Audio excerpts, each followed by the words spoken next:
এখানে দুইটি সংখ্যার অর্ধেকের যোগফল 51, দুটি সংখ্যার অর্ধেকের যোগফল 51, তার মানে দুটি সংখ্যা যোগ করে যে ফলটা আসে তার অর্ধেক 51 এবং তাদের পার্থক্যের 1/4 অর্থাৎ সংখ্যা দুটার যে ব্যবধান তার 4 ভাগের 1 ভাগ 13 হলে সংখ্যা দুটি কত। যেহেতু এটা এমসিকিউ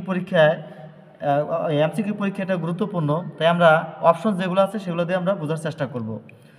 তো সবার আগে আমরা একটা কাজ করবো, সেটা হলো কি, যে দুইটি সংখ্যার অর্ধেকের যোগফল, এই যে অর্ধেক আছে অর্ধেকটাকে আমরা পরিপূর্ণ করে দেব।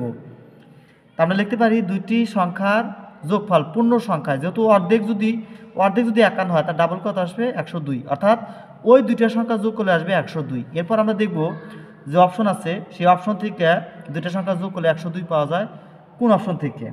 আমরা যদি 52 এবং 70 যোগ করি তাহলে আমরা পেয়ে যাবো কত 122। এটা কিন্তু মিলে নাই, তার মানে এই অপশনটা বাদ।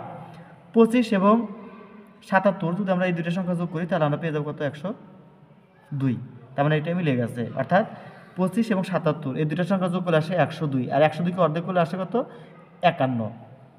তো যেহেতু আমাদের এই অপশনের সাথে এই 102 এটা মিলে গেছে, অতএব এটা আমাদের উত্তর। আর এভাবে কিন্তু আমরা অতি দ্রুত বের করতে পারবো। আর যদি আমাদের এটা লিখিতভাবে করতে হয় তাহলে আমরা এবার এই পদ্ধতিটা একটু খেয়াল করি। সবার আগে আমরা যে কাজটা করব সেটা হলো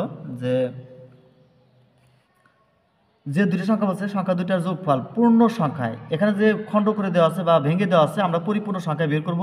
তো যেহেতু অর্ধেক বলছে তার ডাবল কাজ কত, পূর্ণ সংখ্যায় 51 গুণ 2, 51 গুণ করলে আসবে 102, অর্থাৎ দুইটা সংখ্যার যোগফল পূর্ণ সংখ্যা 102 এবং সংখ্যা দুটির পার্থক্য বা বিয়োগফল পূর্ণ সংখ্যায়, যেহেতু 4 ভাগের 1 ভাগ 13 তে পূর্ণ সংখ্যা ছিল এটা কত 52, অর্থাৎ যে দুইটা সংখ্যার কথা বলা হয়েছে সেই দুইটার সংখ্যার যোগ করলে আসবে 102 এবং বিয়োগ করলে আসবে 52।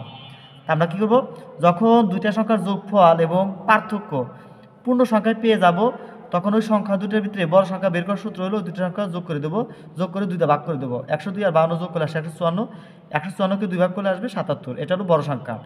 আর ছোট সংখ্যাটি বের করব, ওই যে দুইটা যে আমরা যোগফল এবং বিয়োগফল পেয়েছি ওই দুইটা বিয়োগ করে দুইটা ভাগ করে দেবো, তাতে আসে 25।